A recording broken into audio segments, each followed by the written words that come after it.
All right, here we are on a beautiful Saturday afternoon with two beautiful 200 series Land Cruisers, the last of the V8s. So to my right is a 2011 200 series, and to the left is a 2016 where they did the facade change and changed the transmission. So we're going to touch upon that and talk about some of the accessories that are on these rigs. And I have Thomas with me, the proud owner of this truck. So we'll ask him a couple questions about it. But let's start off with the 200 series. So as you guys all know, the hybrid's coming out, and I'll walk around and show you these two beautiful trucks as we get into it. So the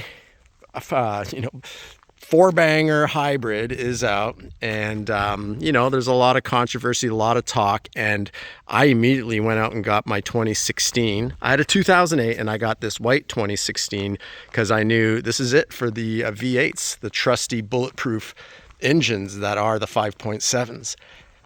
And just the quality build, as people are now comparing and driving both, you just can't beat a 200 series. You just can't. So Thomas, same thing. He's like, I'm going to get one. And he got a killer deal because he got it from a customer that, obviously liked him a lot and gave him a killer deal.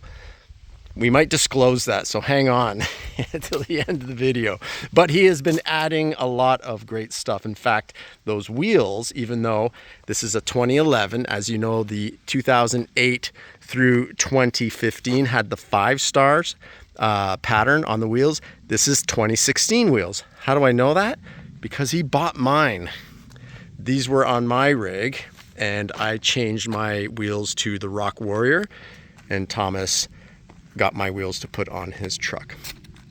So Thomas, maybe in your words, tell us, why a 200 series? I looked at the 80, and if you're talking about wherever you want to go, that would be the route, but I wanted comfort, and I obviously didn't want a brand new one. I wanted something around the 08 to 2011 range. Okay. And fortunately, where I work, someone had one, and I just kept asking. I said, hey, if you ever want to sell, I'm your guy. And after about a year, he was ready to do it. And that's how we spoke, right? Because you called me up, hey Jamie, I've seen your YouTube. I'm looking at a 200 series. What do you think? And when you told me the price, I said, hey, give me his number.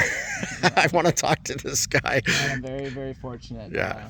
Worked out in my advantage. Yeah. And I got it fully stocked. So, yeah. I didn't probably go the route that a lot of people would go. Like, I haven't done the Yankee Gold yet, but like you said, eventually I'm going to upgrade the tires, maybe go 34s, but even whether I stay with 33s or not, I'll probably do that. But I wanted to first get, like you said, the ActionTrax, get in the bed we have, or inside we have the let's take a look at that roto packs, and so I wanted to see what the color configuration looked like with the Zarges and the water. It's so clean. You want to pop the back? Let's take a look at so your first upgrades was doing a Dobinson 2.5 inch lift. So that's what a 2.5 inch looks like, folks. Mine has a 3.5. So you can see it is noticeable that 1 inch does make a difference. It does look a little higher. And you also did the spacers, right? So you see how the wheels are nice and flush and not tucked in, because Thomas put the Spider Track spacers, the wheel spacers. So inside, when I first saw your rig, I love the DIY. Like, look at the Molly paneling that you put up. So instead of spending a fortune on Delta, or there's so many different brands you can do, you did your own, and this cost you what, like $30? So yeah, so an 8x4 foot, I had to cut these down to size, and $55 for the whole piece. I got the idea from a guy, I think he did a 4Runner. Okay. And I said, why not? And then you have just a what is that? This is a dog kennel. Dog kennel fencing. The dimensions seem to be perfect. Yeah. So I usually have stuff up there, but I just took it off. And you're hanging some major gear up here, so I can see you secured it to there, and that's solid. That's not going anywhere. That's where the seatbelt is, right? Where the mount is. Yeah. So that's obviously a solid mounting point. And then the handles because that's heavy stuff you got for sure. I love it. You know what I did was I also have sticky Velcro, because what I have is I have some other things that I was going to put to take advantage of that store space, but I haven't put that in yet. And I did have something in there originally. Yeah, because you do have some space behind there. But it weighed. It really pulled this out. So what I do is I use industrial strength Velcro. I used to make a batting tee with industrial strength Velcro, and that stuff seems to be just like one of my favorite things to use.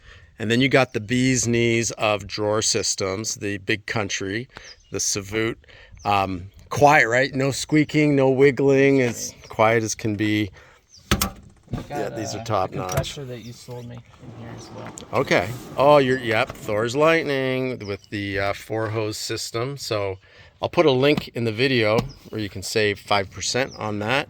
But that's the total control, right? Where you can see what you're airing back up to. But these drawers are made for a 200 series. So it goes butts up right up to the seats there and maximizes the space versus other companies that are going to squeak. So be warned. I won't name those brands, but they make a small, medium, and large. So probably their large drawers goes in a 200 series and you buy a fit kit, where this is made for a 200 series, period. Can't put this in any other rig. But that looks clean. I love the black on black. Like, it's just, and you just got it detailed. So, God, can we disclose to people what you paid for this? Make them jealous? Yeah, no, I paid $20,000. 20,000, folks. Okay, how many miles on it? 200 and I think 6,000 when I got it. So just over 206,000 miles, which is like, it's just been broken in. 20K, I think you might be setting a record. I was close to that on my 2008 with the same miles, but pre-COVID, COVID jacked the prices of a lot of 4x4s. Mine was bought in 2019 in the fall. Because if you guys who follow the channel, I had a white 2008. So I know these trucks well too. And I'll tell you right now, this one feels peppier and faster because of the gears going 1 through 6. This got 2 more gears, maybe an extra overdrive in the 8-speed. And it feels sluggish. I feel like I need to put a supercharger in it or something. I definitively, but by the butt dyno, this is faster than this. All right, just a quick pause for someone that drove up. So engines are the same, transmission's different. Both have aftermarket. Like, look at that spacing on that. That's huge. That's 10 inches easily. And mine, it's a 3.5-inch lift. For some reason, maybe because of the way we're parked on this cul-de-sac. Yeah, I think that looks higher on this side.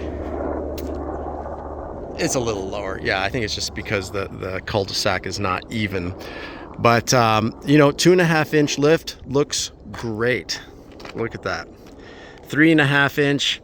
So you can tell as we come level, you could see that a little higher on that side. All right. And then the other difference is when you're comparing an 08 through 11, and then the first kind of half facelift was the 2012 or 2013 through 15. Actually 2012 they actually didn't make any cruisers. They were selling the 2011 and 2012, and in 2013 to 15 they did an upgrade, changed the headlights and the backlights a little bit, and then they did the bigger change facelift in the front. Now this is not stock. I Yankee gold to match my wheels and all of that, but those are pretty much the differences. So great deals still to be had on the 2008 through 11, and then 13 through 15. And then the price jumps just because it's the final facelift for some reason and the 8-speed. But this, you feel more power because of how it goes through like 0 to 60. This is faster than the 8-speed. All right, so the other things, Thomas, that you did, you put a rugged bound roof rack. And you've got, we just mocked this up, so he's getting the pins and everything to attach that. But this rugged bound, you see how the slats go length of the car, and then it has these extra bars here. So the load bearing on this, if you put a rooftop tent, is like 600 plus pounds. Like 200-pound people can stand up there and it's going to be as solid as can be. Unlike the Prince's and the Front Runners, that is DIY, bolted together yourself in your driveway.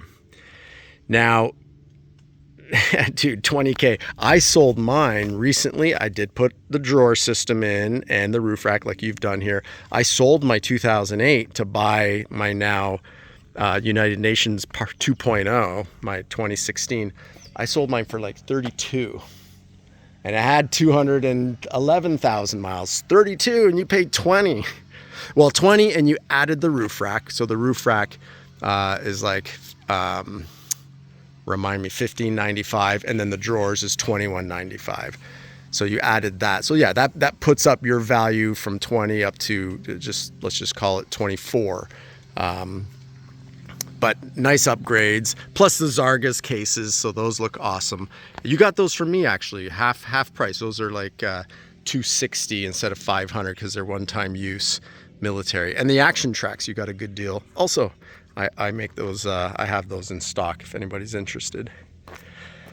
But yeah, your drawer system used to be in my truck because we wanted to get it to you quicker. Mine's on order. I have to wait till maybe February. But if anybody's interested in like the roof rack or the drawers, comes from South Africa, but I get a pallet at a time to save everybody on shipping, delivered to Southern California. So if you're interested, 80 series, 100 series, 200 series, roof racker drawers, or awning, I've got them. The original ostrich wing awning. So what else? Just to point out, maybe the other reason why this is a little higher is not just the 3.5 length. Now that I'm thinking about it, these are 35s and these are like 32s. When you look at the exact measurement and put it into a tire calculator. So that's the other reason. Let's just look, get lower to the tire size. Yeah, you can see the 35's higher. So we got lift from that, easily an inch extra, inch and a half extra actually, and then an inch on lift. So that's why the front end is higher. But the detail, Thomas, you got on this is just made this truck look awesome. It was, I'll be honest, when I last saw it, it was a little oxidized. Your golf member was spending more time on his golf game than detailing his truck. But that's why, another reason probably why you got such a good deal. Took such great care of it. Mechanically. You know, mechanically, yeah. I mean, so I have no complaints. No. This is was my dream vehicle, you know. First I started looking at, like, years ago, Sequoias and like a 4Runner, you know, and I looked at where they were made, and then I came across your video and you were speaking about how when they pour the engine block, it's all one solid pour, run it through the MRI machine. Yeah. And if you're talking about longevity, I'm thinking, yeah, I could spend less money and get a Sequoia built in the US. I'm like, why wouldn't I just save more money and just get something that's going to be the best quality you can get? Oh, and no regrets, right? Because you're right, it's the best quality. And even though the new LandCruiser / Prado, it's actually a Prado LandCruiser, or they should call it a Prado Sport, like a Bronco Sport. It's not the same as this. It's nowhere near the same. And when you lift it, load it, I'm talking about the LC 250, I've already talked to people that are getting 13 miles a gallon, you know, and these, you're probably getting 12 or 13, same as a loaded LC 250, even though it's a hybrid. That's just for to appease the government. I'm getting about 11 MPGs, maybe 12, because the tires is, you know, when I'm rolling, my speedometer says 75 miles an hour. I'm really going to 80 miles an hour. So I'm probably getting 11, 12, but I got the rooftop tent, bigger tires, all of that. So don't be fooled, folks. You aren't saving money with that hybrid LandCruiser, and you're not getting the same quality. Things you touch, buttons, shifters, steering wheel, everything you touch is better quality in a 200 series, hands down. But I like how you shared that with us, Thomas, that, you know, the dream vehicle, but get something that's going to last, that you don't have to worry about, that you don't have to, you know, have it in the shop and all these repairs. Just brakes, tires, oil changes. That's what a 200 series is. And then what are plans? Where do you plan to take this thing? Anywhere special or just? Yeah, you know, we went up to Tehachapi, and I'd never been in a four. It sounds crazy. I had never been in a 4-wheel drive vehicle where I drove it like to use it for those, you know, to do what I wanted. And I had my 2-wheel drive truck that I previously had in the same mountains, and you know, I struggled. And this thing just Ate it up. it was like the feeling of feeling like safety and that you're not going to get stuck. It was just that's what it's all about, is being able to know that this is designed to go pretty much anywhere you want to go. Not like your 80 series, you know, but Yeah. close. It'll get you there in style. The 80 series, because of the, you know, if you have triple locked for one, or just the solid axles, is going to get you from overlanding to rock crawling, you know, where this is mostly overlanding with light rock crawling, but super capable. And the Zarges Cases just look so sexy up there, I gotta say.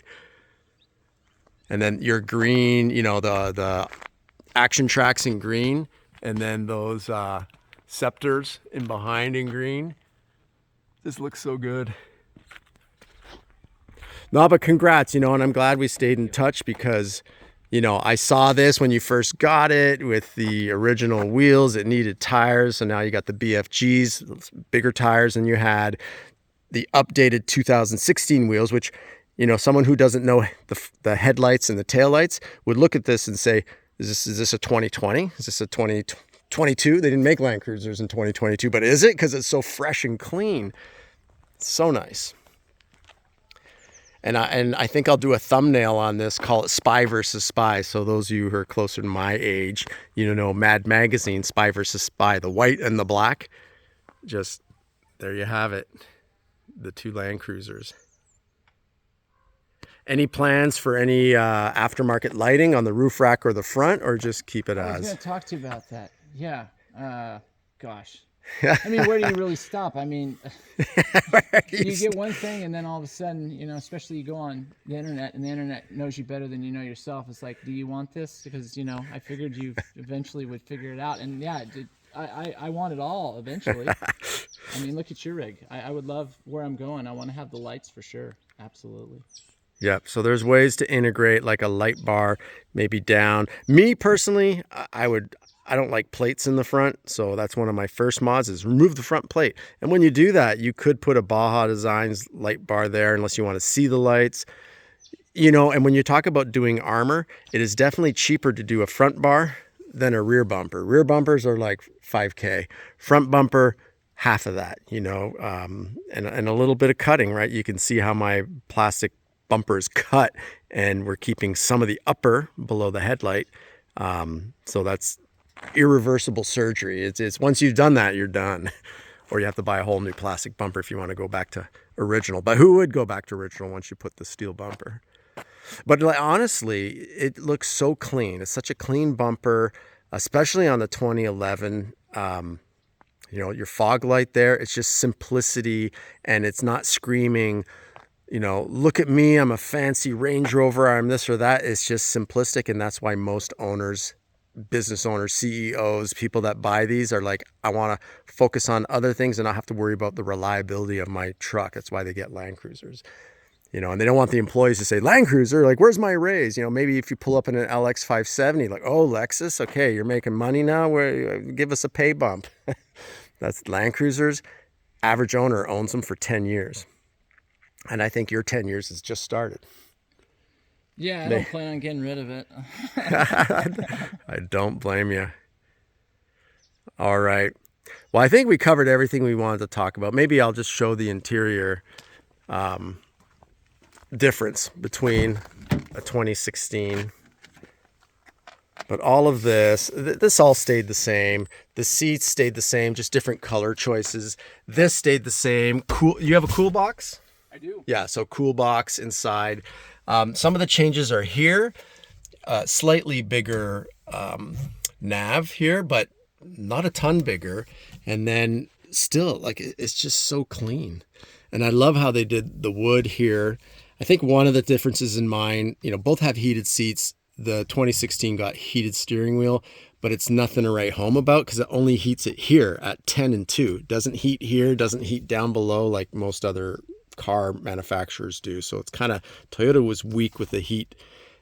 Ultimately, just put the heat on here and it blows on your hands. The same effect as the heated steering wheel. So let's go take a look at what the 2016 looks like on the inside. But the rear seat and back, all exactly the same. All the same. So maybe, you know, the didn't have a turn signal here. So there's a little bit of technology like lane detection and collision detection, but you can see it's the same except for this color. This is the Terra that only came in 2016 and up, and a little bit messy in mine, but you can see this is the same, right? Looks exactly the same. And then this is where it changes. But you know, the nav screen, now that I look at it, I don't think it's much bigger, maybe an inch bigger, if. And then black Alcantara. Is yours black? No, yours is beige. We'll go take one more look. And then the dash changed slightly. But honestly, you know, the same wood, the same leather here, the same look and feel between the two. So, and I think even in the black 2016 and up, this is not going to be black. It's like gray, light gray, just like this model. It's only in the Terra that they go, in the 2016 and up, they go with the black and hood roof liner. There we go. I knew I'd get it out. So it did get a little fancier where the gear shift is, but you know, all the buttons, at least here you can get to climate by pressing the climate button right there. It's funny, it's like the 2016, you have to toggle through a few things to get to your AC. It's such a pain. Well, I think on this one too, you have to hit climate and then go find the AC. But look at that, 2011, same as the 2008 that I had before. Super clean, super nice. All right. Well, Thomas, anything to add? Anything you would tell somebody who's looking at getting a Toyota LandCruiser? I've watched a lot of your videos. You usually cover everything. Okay. Oh, you're just saying refer to the videos? Just look at the other videos. I mean, if you haven't made it, someone sends a comment and says, you know, you should do a video on this, and you usually will. Yeah. Well, cool. And then, you know, the other thing that we didn't do before and after, this black is like a mirror. Before it was oxidized. So it just needed some TLC and, you know, $250, $300 detail job later. It looks super clean. Not, bro, congrats. I'm happy for you. You know, every time I see it like, okay, I got the spacers. Oh, you got the lift. Now you got the detail. We put the roof rack in. The drawers are in. This thing just gets better and better. And it looks phenomenal. So you must drive this with pride. I know I do. I love driving my 200. And there it is, folks. I mean, even if somebody finds one for, you know, 250,000 miles, you find one for 25K, trust me, it's a deal. It's a deal. I don't think too many people can find one for 20, and it's because, you know, he knew the person, worked with the person, and they gave him a great deal. But yeah, didn't they see this truck, and what did they say to you? Yeah, he walked by, he said, I thought the agreement was no modifications, and we both laughed. I don't think he knew what I wanted to do. He knew I wanted it. That's all he knew. It's because now he sees it and he's like, "Holy shit! It could look like that." I don't think he was doing what I want to do with it. You know, I saw him come into the course all the time in it, but other than that, I don't think he really took it out. I don't think he ever really put it in four-wheel drive. He told me. So, like you said, he probably just had it because it's such a reliable vehicle under the radar. Yeah. It's the perfect vehicle for that happy middle. Yeah. Yeah. So yeah, you heard golf course. So Thomas works at a high-end golf course in Southern California, high-end customers, and this was his high-end vehicle, but he wanted to be low-key, right? Some people probably roll up in Range Rovers and Lexus and, you know, fancy cars. And well, you had your eye on this one the whole time, and now it's yours, and it's looking bitchin'. All right, well, we'll wrap it up there, but just wanted to share that vehicle, Thomas's story, as it might ring true with a lot of you who are looking to get a Land Cruiser and maybe not sold on the new hybrid, and you want to get something that's gonna last. 200 series and or an 80 series. And of course, now Thomas has got the bug, and he told me before we started the video, he's like, hey, by the way, 80 series will be next. Let me enlist your help. I do have on my channel 3 at this given time, 3 80 series that are available. Not mine. These are people here locally in Southern California, clean, rust-free, beautiful examples of 80s, which coincidentally go for more than what Thomas got his 200 series for. So that means 200 series in my book might be going up in value as people realize what these are totally capable of. All right, well, thanks for tuning in. Happy trails. Subscribe if you haven't already, and keep us posted on your Land Cruiser journey and if you get one. Mail's here. All right, thanks for tuning in, folks. Bye-bye.